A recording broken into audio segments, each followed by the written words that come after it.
Welcome to Unshakeable Belief, the podcast for anyone ready to break free from burnout, reclaim their health, and rise into the life they were meant to live. I'm Monica Connolly, your host. I am an international best-selling author, a trauma-informed coach, and a speaker. I know what it feels like to carry the weight of the world while slowly losing yourself in the process because I've been there. Through chronic illness, identity loss, and survival mode, I had to rebuild from the inside out. This show is where real transformation begins through raw conversations, expert insights, and mindset shifting solo episodes. You'll get the tools, stories, and support to reset your body, rewire your thoughts, and step boldly into your next chapter. You are not here by accident, and your story is far from over. Let's begin. Well, today's conversation is one that I have been looking forward to, and I am really excited to have. My guest is Rudi Riekstins. Now, he is a speaker, a guide, and a mentor, and his work centers on helping people reconnect with their intuition, regulate their energy, and lead from a grounded, embodied place rather than from pressure or performance. Now, Rudi has a way of creating space for reflection, space for truth, and space for people to really remember parts of themselves that they may have buried under responsibilities or expectations or survival. For me, this conversation is personal because Rudi is not just someone whose work I respect. He's someone who really shaped the way that I see myself, my future, and what's possible in my future. So, Rudi, thank you so much for taking some time with me this morning. I just want to say thank you so much for the opportunity to share some time and space with you, for an opportunity to connect with your audience, for an incredibly beautiful and meaningful introduction. And I just want to say to you and your audience that I adore you. I think you're incredible. I'm proud of you. For anybody who knows you or has followed your journey and can see how dramatically you have shifted, we're all shifting and changing every single day, but you just have such beautiful examples of what does it look like to be able to create that level of shift and transformation. And you're turning around and doing what I think is the greatest thing that all of us are seeking, which is to uplift, inspire, move, motivate the people that are most around us based on what we have lived. And I just want to honor you. You are doing so beautifully, and it's such an honor and a privilege to know you. Well, thank you so much. It has definitely been a journey and one that I actually kind of started in a room that you were speaking at. So the first time that I heard you speak, you guided us through this experience that had you look at your past, but then had you go forward into your future. And it was really the first time in a long time that I had allowed myself to imagine what was possible again. I had never heard of this kind of work. I had never seen this kind of exercise before. And it really stayed with me because it reminded me how easy it is to stop dreaming when life gets in the way. So, can you talk a little bit about the work that you do and what priming is for someone who has never heard of it before? I remember meeting you at that event. I actually think that I have a photograph of you standing on the side of the room. You had come up to me and we exchanged some words and took a photo. And I will see if I can dig that up. I I love bringing this work into spaces where people least expect it. People are going to motivational conferences or they're inside of organizations, and somebody comes in to create a shift or motivate people. It's generally expected that somebody is going to externally, you know, create some excitement, and it's this external motivation that I'm speaking into. And my work is about internal shifts, creating intrinsic shifts inside of people. The exercise that you were speaking about was a guided process of where I take an audience where they are not expecting it in that moment in a motivational conference setting, to all of a sudden turn inward and to have an inner dialogue with themselves, to go into their mind, to create a safe space to see what would their life look like if they never created change. And then to be able to take into a future forecasted vision. I like to call those fantasies, where we imagine a future potential of something with so much emotion that most people are crying, most people are feeling relief and joy and this overwhelm, and they tapping into and touching something, which I love that you said it in the beginning of your question, because you said you allowed yourself in that moment to go somewhere and dream. And it's because most of us are on a hamster wheel and we don't give ourselves permission. And so this work is about strategically getting somebody to connect to what if they always wanted, who if they always wanted to be, where if they always wanted to go. And when we allow ourselves that gift of time, of space, and fantasy, and I again use that word, but I want to clarify for your audience.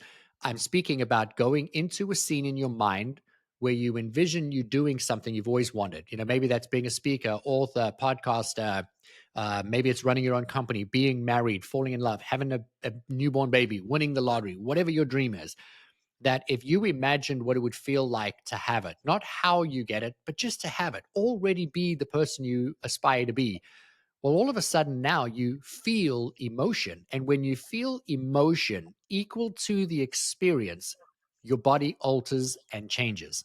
And if your body alters and changes in that moment, you've now connected to the future end result, and your body's already been entrained. It's learned how to do it. And so I do that in large environments to create a shift in someone, because people need to know what's the cost of not changing and what would the pain feel like if you never created change, if you always stayed the same? And then what would the reward be like? What would it feel like to actually live your highest potential? And I teach a process that you can do that daily, every single day, in the very beginning of your day. Because what most people don't realize is that we are really a duplication of who we used to be. We are a remembrance of the past. We wake up and we think and feel, act and do everything the same way that we did it the day before. And so, if you could change something about how you wake up, not when you wake up, but how you wake up, what you do in the very beginning of the day, the brain is the most susceptible to change and influence in the first 20 minutes. And so I teach a process where you alter how your brain processes thoughts, how you feel, literally where you are processing in the brain, and then elevating the emotional state, not from fear and overwhelm and struggle, but instead to excitement, eagerness, optimism, and connecting to that future potential. All of your decision making will be different. Your life will be different. And then, Monica, we get to look at you and say, at one point in time, you sat in a room and you walked in with these beliefs, with these habits, with these, ways of being, and then something changed in you. And then when that shift happened, you did it again and again and again and again. And now look at where you are. And again, I'm going to come back to what my opening statement was. You are changing so many people's lives today, which would not have been as possible had you not gone through this metamorphosis, this shifting and this changing of your personal state. And so, without selling anything to your audience, I want to just plant the seed that inside of you, you have a dream or a desire to be someone, to do something, to experience something, and you're worthy of that dream. But you're going to have to do something differently today, tomorrow, and the next day, so that you can do different things to achieve different results. Because if you do everything the same, you're going to just continue to create the same. And if you were to curate your mind, your body, and then your actions to the person you aspire to be, then one day you're going to be just as successful as Monica is now, creating impact in people's lives. And it doesn't mean you have to be an author or a speaker or a coach or a podcaster, but everyone in your life will benefit by the new heightened version of you, because you're walking and breathing and acting and feeling and doing as the version that is success. And everybody knows that that is the most magnetic that you can be. Yeah, absolutely. I love how you say that, you give people space to think about what happens if nothing changes. And I think so many times people are just trying to get through every day and they don't ever stop to think about that.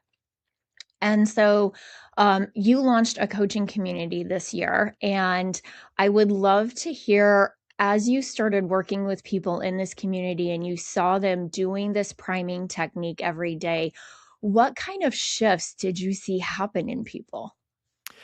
I, have been teaching priming now for a very long time. And I have thousands and thousands and thousands and thousands of success stories of individuals and or entire companies that have adopted the process of preparing their mind in the morning for who they want to be or where the company wants to go, and then people creating that change.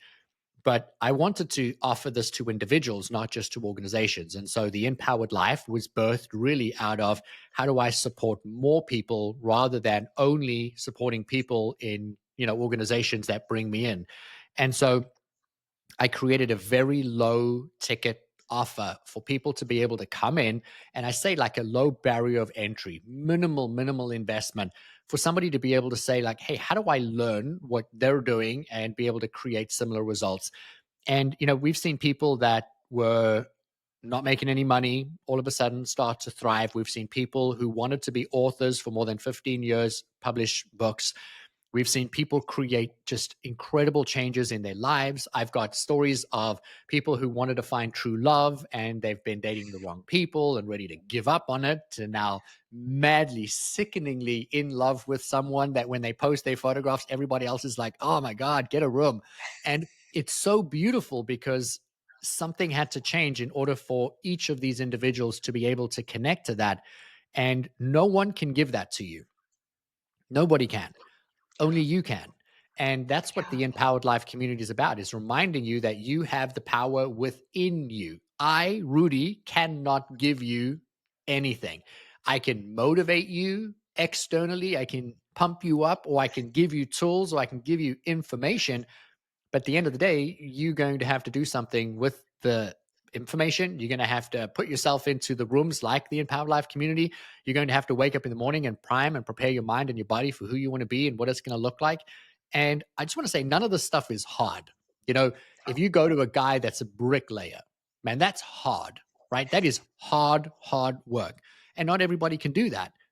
yeah, But I've yet to meet a single person on the planet that cannot go into their minds for a few minutes every single morning, curate an altered state, and then live and breathe in inspiration all day long, taking action from an inspired thought. And it's the most beautiful thing to see people create that shift and change. I would love to make it about the community. I would love to talk about how successful the community is or what it's doing in people's lives, but I don't think that has any value. I think the value is in the individual listening to this and asking themselves, you know, what about what they're hearing right now resonates within them? Because we all have a dream, a goal, and a desire. Monica, you've seen me a number of times now speak, and each time I come out on stage, I ask the same question. Have you got a dream, a goal, or a desire? And if you do, and you haven't yet achieved it, raise your hand. And 100% of every single hand in the room goes up. And then I yeah, ask, has have you had that dream for more than a year? Keep your hand up. More than 2 years? Keep your hand up. By the time I get to 5 years, more than three-quarters of the hands are still in the air, meaning for more than 5 years, people haven't achieved their dreams. They haven't taken the committed action because they don't feel worthy. They don't feel like they're good enough. There's something missing. They're not taking the right steps. Life is unfair. They have all these stories and reasons.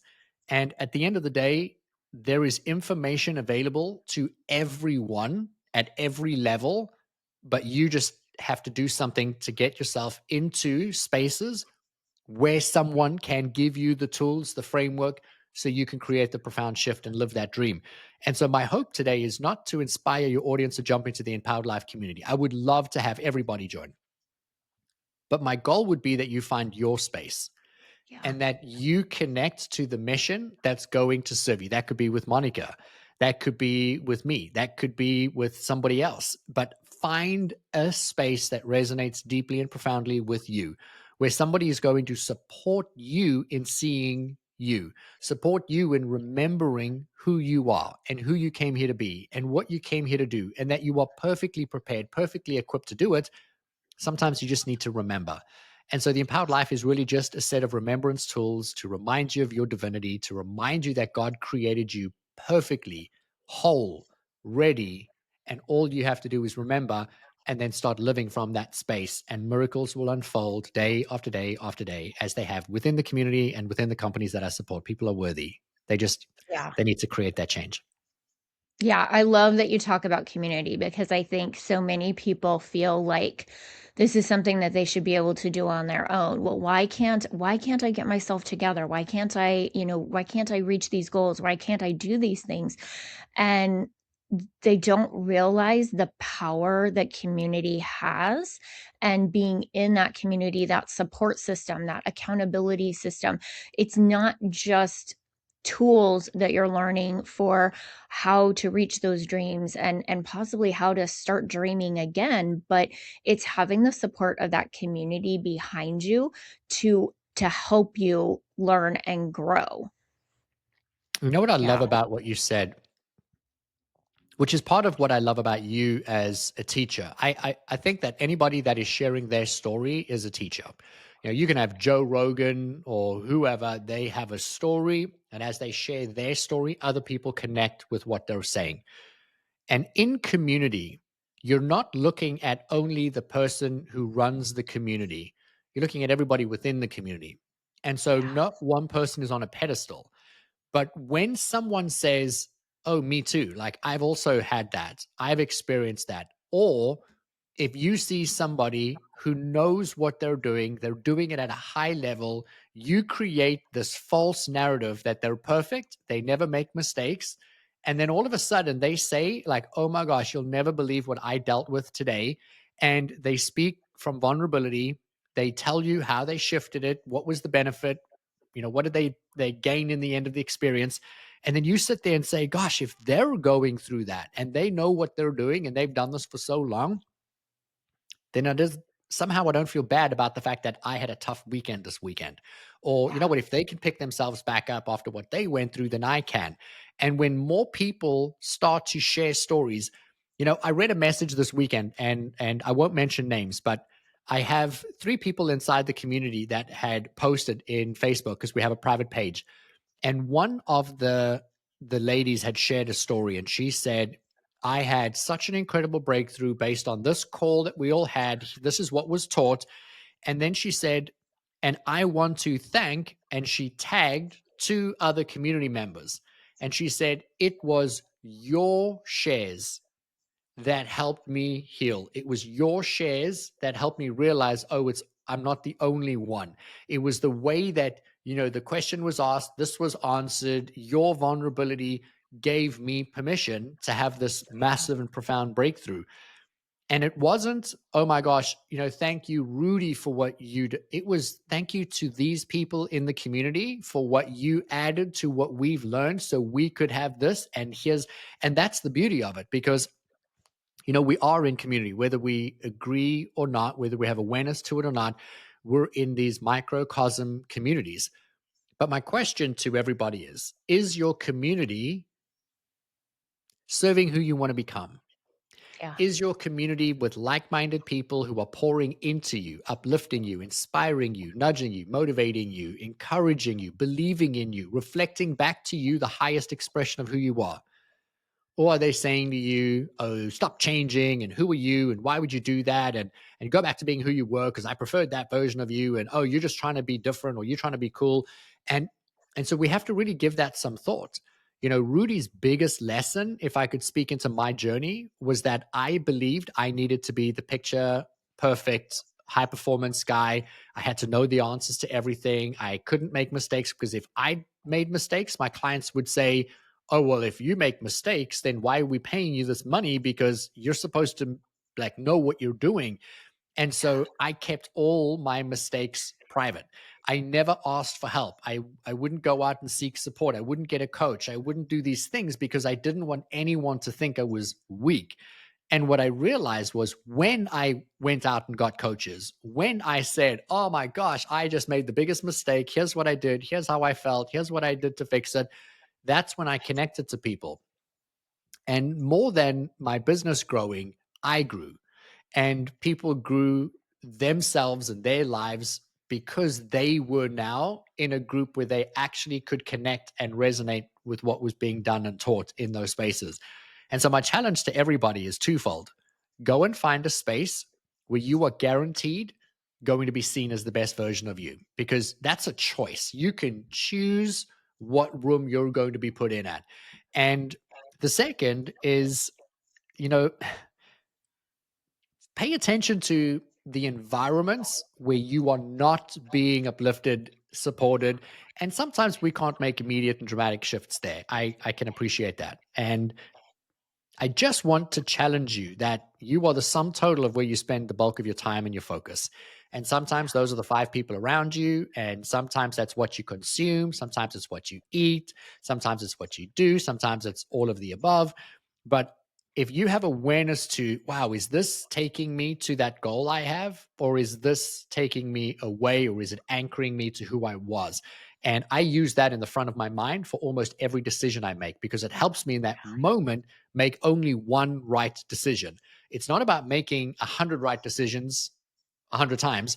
It's one right decision one time. And sometimes that means, hey, no, I can't do that thing on Friday night with you because it's not serving who I'm going to be, or it's not eating that thing, or it's going for a walk instead of watching a movie. And so that would be my support, is really pay attention to what rooms you're intentionally putting yourself in, and then pay just as much attention to what rooms and spaces and places you should remove yourself from. Yeah, absolutely. I love that. I actually was not going to start a coaching business because I have health issues, and I was like, well, what if I can't show up for my clients? What if I have to cancel an appointment? What if I have to, cancel a group coaching call? And um I actually got coached on it in front of 100 people, and really, kind of dug into it. And I learned and realized everybody has things come up and nobody's perfect, but I was very much a perfectionist. I'm a recovering perfectionist now, but very much like I have to have this mask, this facade that everything's perfect and everything is great all the time. And if I don't, like you said, people, you think, well, why are people going to believe me, or why are people going to trust me if I can't show this perfect image all the time? And even in our own community, we've had people share where they've made a mistake or forgotten an appointment or something came up. And when I shared part of my story and why I was leery to go into coaching, I had women come up to me right after that, and they were like, "Thank you, because you shared your story. It gives me permission to share my story and not think that I have to hide that to be perfect." So getting in those communities that are going to challenge you but also raise you up. Everybody's going to make mistakes, but having that community that is really going to, help raise you up and help support you when you have those mistakes, it that's, it makes such a difference. I would love to talk about, because some of the work that you do is with nervous system safety and things like that. And I know we've had conversations where I was doing priming and I came to you and I said, I'm doing my priming, but I don't see anything. I just feel like I'm blocked.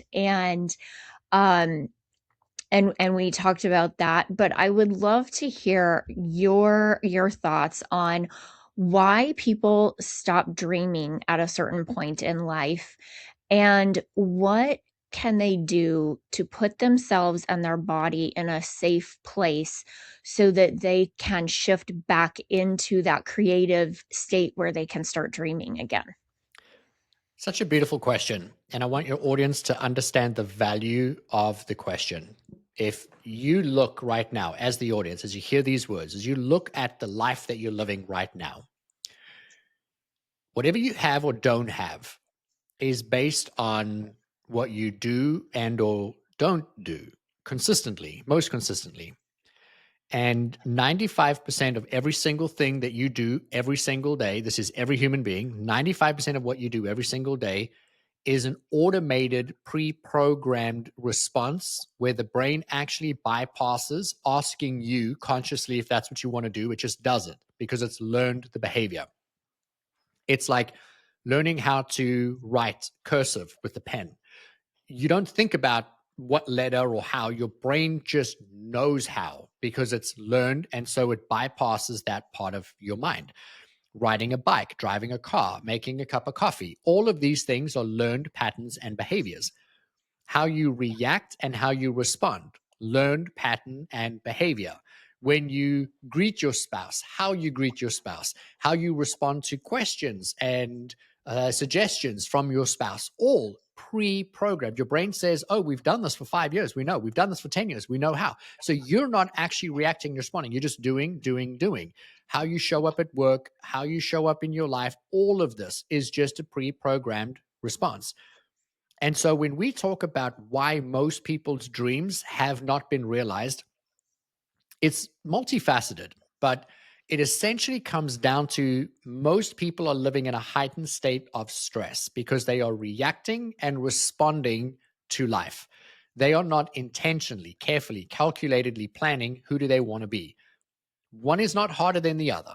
So if you said to me, oh, Rudy, that sounds like a lot of work to be intentional, to be thoughtful, to like ask myself, who do I want to be and how am I going to feel before I do it? And walking in and seeing while I'm in the middle of it, am I getting closer to it or further? Oh, that's so hard. Well, let me ask you, what's harder, doing that or being in poverty? What's harder, doing that or dying of cancer? What's harder, doing that or getting a divorce? And so it's about pausing for a moment and asking yourself, who is responding right now to whatever I'm going through? Am I responding from the program or am I being intentional about who I want to be? And when we realize that 85% of humans are living in a heightened state of chronic stress. They are reacting and responding to stress reactors in the body. The nervous system is now not regulated for calm and joy and peace and creativity. It's important to note that the moment anybody, a human being, goes into a heightened state of stress, they lose all logic. So, logical thought in the brain is gone. They lose the ability to think with reason. They lose the ability to be intentional in what they're doing, so they become reactive and responsive, and they also lose the ability to be creative. They also lose the ability to receive intuition and inspiration. And so when you think about all of that, when you're in a heightened state of stress, you're not receiving inspiration, you're not receiving intuition, you're not thinking with logic and reason and ideating and solutioning, you're just putting out a fire. And your brain's saying, Mayday, Mayday, Mayday. And so I often will remind people that if you're in a heightened state of stress, you can't dream about an incredible, wonderful future potential when you're trying to fix an immediate problem. I had an issue in my personal life last week where I had purchased something and they didn't deliver on their promise. There was pieces of whatever I'd purchased that were broken. There were pieces that were missing. They misrepresented information. And then I was fighting back and forth with this company. And long story short, it consumed a tremendous amount of my mind because I was now out of principle, Monica, trying to be right. And I was trying to prove how they misleading people on their website. So I'm writing long worded emails about, integrity and how they did this wrong and did that wrong and customer service and that I coach companies. I would never do. And here I am on my high horse responding and reacting to an organization. And I paused after about 3 days of this and I was like, whoa, like I haven't been in control for 3 days. I've been thinking about this over and over and over, angry, frustrated, victimized, all these things. And I'm like, is it even worth it if they never fix it? I would rather, like, out of principle, like, I don't care if they even, like, I would rather just be happy now. And so it's about being able to take back my power. Now, that's something really small and really silly. Most people have that in their marriage because their spouse said something years ago and they've never forgiven them. It's compounding every day with every dish, every plate, every sock left on the floor. And so there's this heightened level of emotion. Most people go to work and they have a boss that doesn't see them, value them, appreciate them. Their bank account reflects that they're not good enough, they're not worth it. So they're getting these external forces of validation that reinforce, react, and respond from stress. And so they're not in control. But when you learn to calm the mind, calm the body, operate from a place of calm, then all of a sudden your brain comes back into full function. you start thinking consciously, do I want to do that? How would I do that? What would I do? Creativity comes in, inspiration comes in. And then all of these things start to work together. And that's when people's lives start to create these changes because they start to do things very differently. And I cannot stress that enough that if you're in a heightened state of emotion, you've lost 100% of you. And now you're just a past program of how your 6-year-old self responded to stress at that age. And you're still doing it today at 30 and 40 and 50 and 60.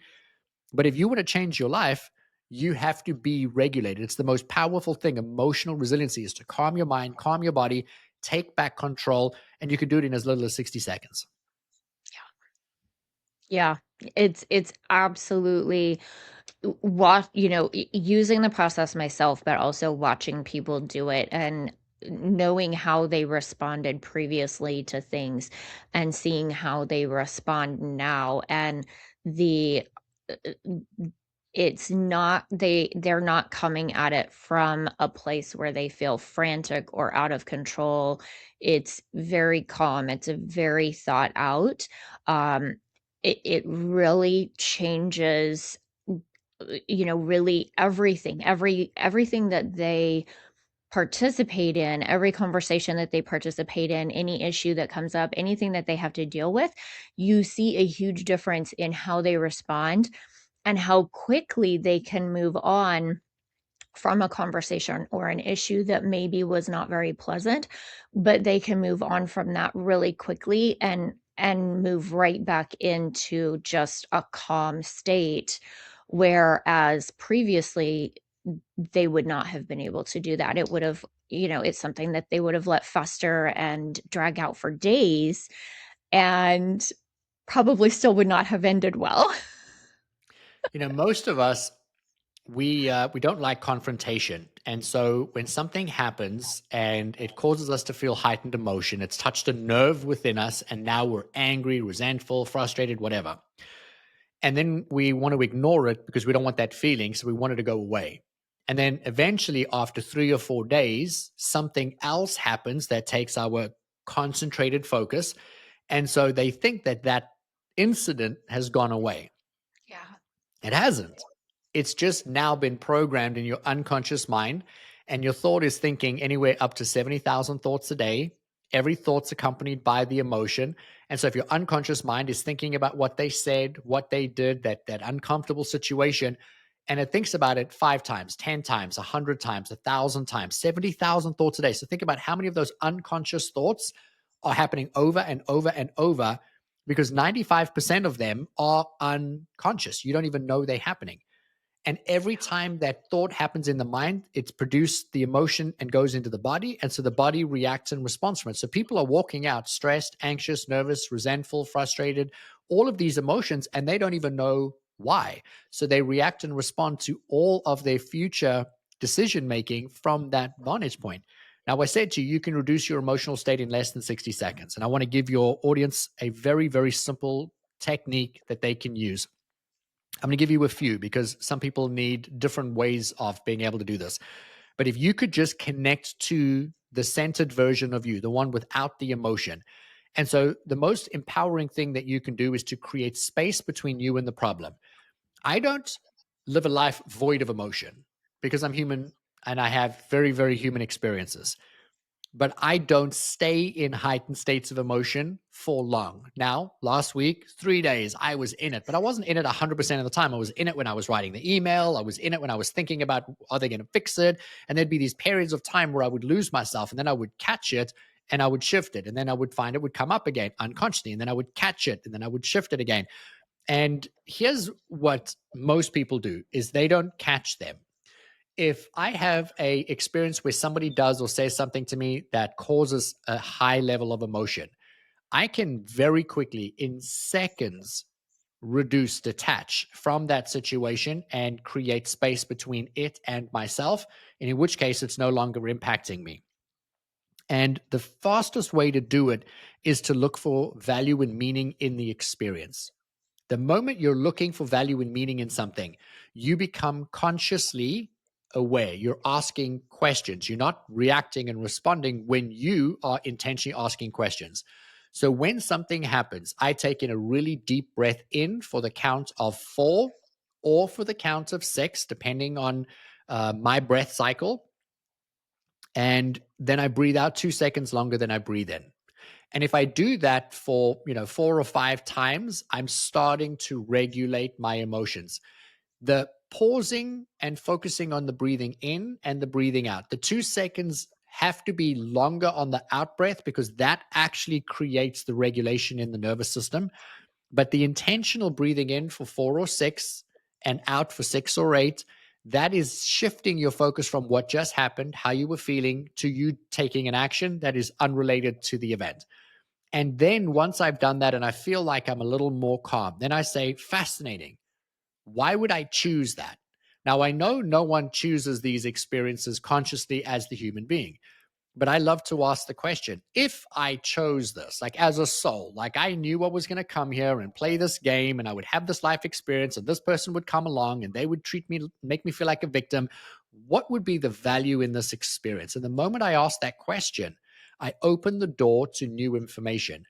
And then I realized, oh, you know what? That actually is exactly how my mom used to talk to me, or how my brother used to make me feel, or how my friend or how my girlfriend cheated on me, and I had this. So then you see the patterns, and you say, interesting. So I have the pattern. What would be the lesson? And the minute I ask for the lesson, I'm now no longer looking at it like the victim. Instead, I'm looking at like the chess player. Like, oh, I chose this experience, I had this, and now I have a different vantage point. And now I've shifted my way of viewing, my vantage point on that situation. If you do the breath in for 4 or 6 and out for 6 or 8, and that's not working for you in that moment, you have a very high level of heightened stress, then my advice would be to pick up something, an inanimate object. So pick up a pen, a post it note, a pair of sunglasses, car keys, anything, and look at it. So you would hold it up and create space between you and that object. So holding it in your hand, and then you're looking at it while you're slowly breathing in and slowly breathing out. The act of focusing on something externally is creating space between you and your emotion. I teach a process that I've coined the Michelin Man. And this is the act of literally imagining the heightened emotion that you have is like your emotion is wrapped around you like a suit of armor, kind of like the image of the Michelin Man. And if you were to unzip that suit, open it, and step out of it, take 3 steps and turn around and look back at where that suit was, where the emotion was, well, now you've created separation. Separation is just not inducing your brain with the same thought again and again and again. And so the moment you intentionally create the pause, intentionally create the space, now you have the ability to think with logic, reason, and potentially inspiration, intuition, and creativity. So now you can get away from the problem. And so, my advice to your audience would be take 60 seconds, because a single emotion is literally just a chemical instruction that's going into the brain, and that only lasts for 60 seconds. If you're angry for longer than 60 seconds, you're choosing to do it over and over and over again. If you are unaware of it, then shame on you. And the act is to start being present. I ask myself all the time, how am I feeling right now? What happened? How am I feeling right now? And the more you do it, the better you get at it. Remember, Yeah. we said a while ago, this stuff isn't hard. It's just different. It's just different than what you've done. We're not laying bricks. We're doing something different. We're not pushing a car up a hill. We're just pausing and asking questions, especially in times when we don't want to. But those are the times that we need it the most. Yeah, absolutely. I love that you talk about intuition, and I know that we've talked before about the gift of intuition and using it as a skill. So, can you talk a little bit? I think so many people are, they have a nudge that's put on them, but they think it's fear stopping them from moving forward. And so, can you talk to us a little bit about the difference between intuition and fear and how to move out of that fear so that you can take those steps forward? It's important to understand that those two things are very different, but one often cancels out the other. Fear is your brain's way of saying, we don't know what's going to happen. And so we're future forecasting many potentials and we're thinking of worst case scenarios of everything. But it's really more of a cautionary emotion. fear and excitement can be very, very similar. And so often when we're doing something new, we feel excitement, but we interpret it as fear. Sometimes we are just fearful. What if it goes wrong? What if it fails? What if nobody shows up? What if I'm made to look like I'm not good enough or worthy and I don't like that feeling? What if I ask them out on a date and they ignore me or don't like? And so we have these fear concerns. But what I want to talk about when you ask the question as it relates to intuition is that I make decisions from my most calculated, centered self. And what I mean by that is every day I connect to what does it feel like to be Rudi without heightened emotion? And if I can connect to that feeling, I'm opening myself up to receiving information that I might not have access to in that moment. And that's now intuition. And every single person who has ever invented anything has received inspiration or intuition. Anybody who has ever written a song, a book, had an idea to do something, to cook a meal, they're sitting at home and all of a sudden they feel like, gosh, I really need to make a, I don't know, a chicken pot pie. Like, where does that come from? That is receiving bits of information. My wife this weekend was sitting doing something, and then all of a sudden, she just got a little anchoring to all of a sudden go to the store and buy all this organic stuff to come home and start juicing. And I now have a fridge full of, turmeric and ginger and all of these juices. And because in that moment she was sitting doing something and intuitively she received a message, you and your husband or you and your family, your body needs these nutrients and you need to go and do this and drink this. And I love to say to people, we act on intuitive nudges all the time and we don't realize what they are. And some of us are oblivious to receiving these nudges. And so we don't act on them. Well, I'm a high performance coach. I work mostly with some of the highest level leaders in the world, people who have achieved incredible things and people who are on their way to achieving incredible things. And so I optimize people and what they do so they can live bigger lives, make more money, be more successful, create more impact. And there's two ways to live your life. You can live your life reactionary, which we've spoken about this entire episode, repeating the past, doing the same old, feeling the same, never getting what you want. Or you can act from inspired places. And that is where you are able to receive a thought, a feeling, a nudge, instruction to do something. And that's going to move you closer to the person that you're going to become. I remind people that we are divine beings. We were created by the greatest force that created the world. I loved this interview I heard of Michael Jackson, where someone had asked him, how did you become the greatest singer songwriter in the history of music? Because you've written all these number one hits. And he said, oh, I don't write the music. God gave it to me. And the interviewer was like, what does that mean? God gave it to you. And he said, oh, well, I'll be in my kitchen making tea. And then all of a sudden, the song lands in my head and I hear it exactly the way God wants it on my album. And my job is to put it onto the album exactly the way that God gave it to me. Well, that is someone receiving intuition, someone's receiving inspiration. Those are little gifts from God. Now, let's go back to every single person in every room I've ever been in, including every one of your audience members. Right now, you have a dream or a goal or a desire on your heart to be something, to do something. Where did that come from? That was a seed planted on you by God for you to come out here and birth and create. That's what you're here to do, is to actually live that highest potential. And that's a form of inspiration. But to get that dream, you have to receive daily forms of intuitive inspiration. I was driving on a highway. I had this conversation with somebody this weekend. I was driving on a highway. I was in the fast lane, and all of a sudden, I got the nudge, get off the highway. Get off the highway, take this exit now. And I remember ignoring it, thinking, well, that's ridiculous. That's in the opposite direction of where I'm going. Why would I do that? And then I got it again, get off the highway. And so I swerved 3 lanes across Oh into my the 2 gosh. turning lanes.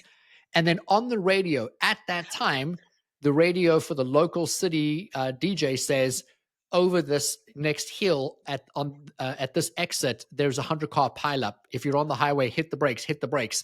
Oh And my I was gosh. going, I don't know, 80 miles an hour. I would have driven straight into 100 cars, but I got in that moment, get off the highway, get off the highway. And I acted on it. And so I say to people, you can ignore them and drive into a future potential that's not serving you, or you can go with the flow. I have a course that's coming out in the beginning of January that is actually going to teach people, business leaders, people who are entrepreneurs, people who are wanting to create big things in life, but to start to listen to their inner guidance, their inner knowing, because there are answers within you for who you have uniquely come here to be, but you have to know how to receive them. And most of us ignore them because we don't know, because we've never been taught. We've been told to ignore those things. And I will tell you now, the most successful people in the world, they pay attention to it and they only act from that place, never, ever from the reacting and responding. Yeah, absolutely. Rudy, I could sit and talk with you like all day long. So I want to thank you for this conversation. Your mentorship has really reminded me that we don't have to force our way forward. We need to stop, we need to listen, we need to regulate our body, and we have to learn to trust ourselves. Your work really creates a space for people to come back to themselves in a way that is grounded and honest and very deeply human.